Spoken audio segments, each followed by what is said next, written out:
नहीं, आपकी बात, आपका जो कैलकुलेशन है, भगवान करे वो अच्छा हो। और जो नहीं, मेरा कैलकुलेशन नहीं है।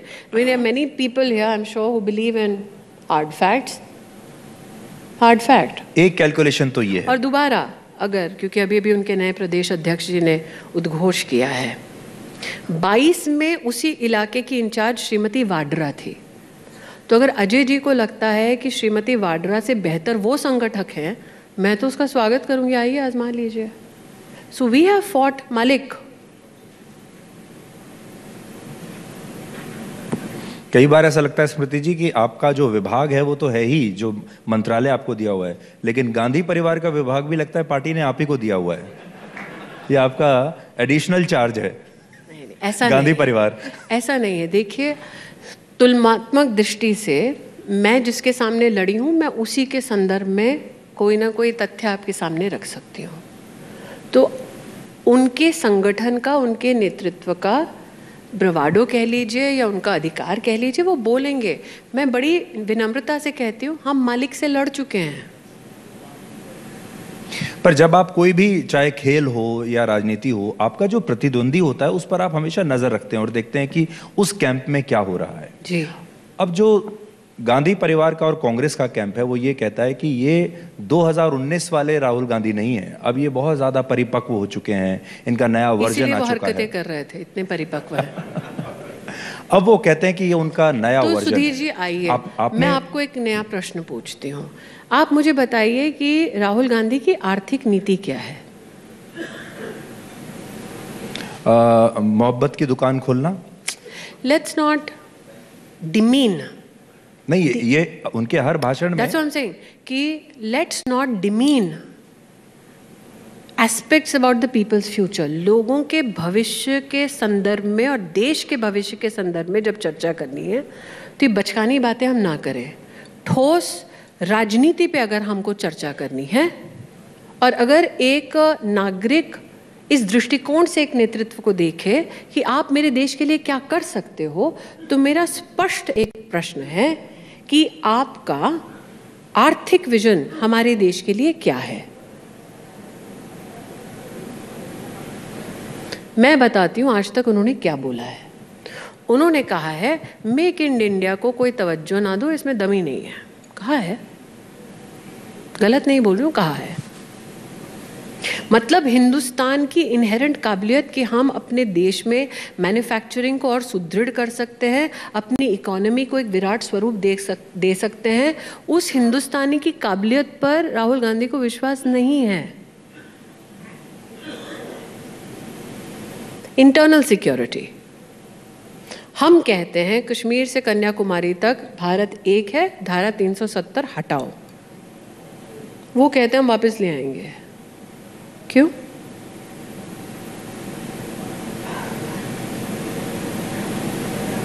राष्ट्रीय सुरक्षा, इंटरनल सिक्योरिटी नहीं। चलिए हम बात करते हैं इंटरनेशनली हिंदुस्तान को कैसे देखा जाना चाहिए। ये देश हमारा घर है। इस घर के अंदर मैं अपने भाई या अपनी बहन से झगड़ा कर सकती हूँ, लेकिन माँ बाप हमारे क्या सिखाते हैं? घर से बाहर जाओ तो अपने घर की भद मत पीटो और अपने परिवार का अपमान मत करो। वो जब विश्व में जाते हैं तो हिंदुस्तान की इस उभरती काबिलियत पर क्या विश्वास जागृत करते हैं? नहीं, कहते हैं केरोसिन छिड़का हुआ है, बस एक माचिस की जरूरत है, तीली की जरूरत है। अब उन्होंने जो अपना गठबंधन बनाया है, हम तो यहाँ G20 की बात कर रहे हैं, उनके गठबंधन को आप G26 का नाम दे सकती हैं। और इस गठबंधन के बारे में कहा जा रहा है कि this will do better than UPA, ऐसा कम से कम उनका दावा है। देखिए, राहुल गांधी का नाम अगर बदल के चंद्रगुप्त मौर्य रख दें तो आप क्या स्वीकार कर देंगे?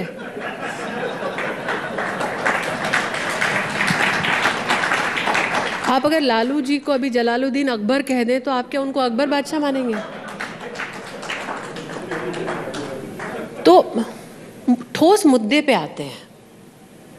आप कहते हैं समूह है। समूह की परिकल्पना ही ये है कि समूह का मतलब एकजुटता। आप दिल्ली देख लीजिए, कांग्रेस का प्रवक्ता कुछ कहता है, कांग्रेस का नेता कुछ कहता है, फिर आम आदमी पार्टी का प्रवक्ता कुछ और रिएक्ट करता है।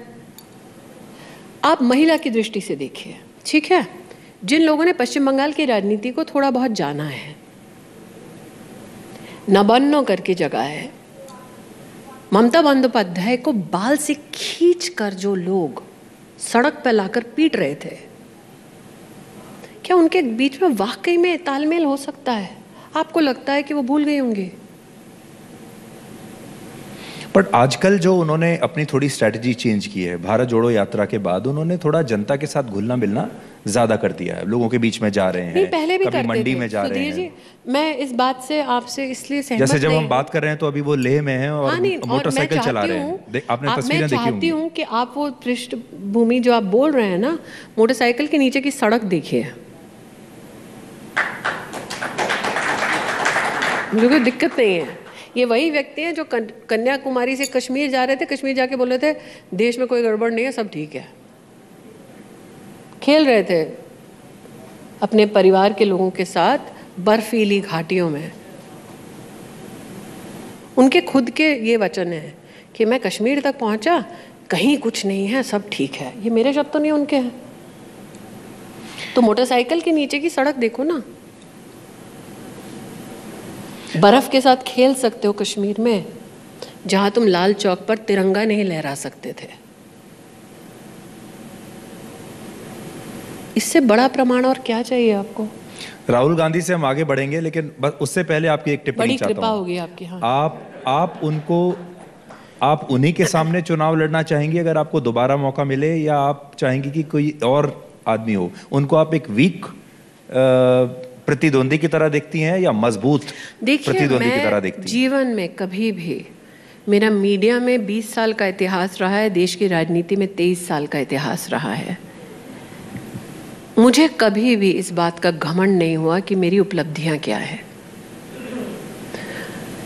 आप प्रतिद्वंदी जिसको कह रहे हैं, इस लोकतंत्र की सबसे बड़ी ताकत यह है कि उनको जिस भाव के साथ, जिस ताकत के साथ लड़ना है वो लड़ेंगे। मेरी पार्टी को जिस भाव और जिस ताकत के साथ लड़ना है हम लड़ेंगे, और हमारी सरकार बनेगी, मोदी जी प्रधानमंत्री बनेंगे, इसमें कोई दो राय नहीं है। टीआरपी के लिए अच्छा होता है कि जानी दुश्मन, ऐसा नहीं है। क्योंकि मेरे जीवन का अनुभव है कि वो कुंठा एक इंसान को अंदर से खुद ही मार देती है। और मैं एक सामान्य परिवार से हूँ, मैं 2 फील्ड्स में अचीवर हूँ। मेरे लिए यही प्रभु का सबसे बड़ा उपकार है। जो खानदान कहता था स्मृति हूँ, आज उस खानदान के कार्यकर्ताओं को कहना पड़ता है हाँ वहीं से लड़ेंगे, चिंता मत करना। ये मेरी उपलब्धि है, मुझे इससे ज़्यादा और कुछ नहीं करना। लेकिन किसी को भी कम आंकना, किसी के खिलाफ इस प्रकार की द्वेष की भावना रखना, वो मेरे स्वभाव का हिस्सा नहीं है।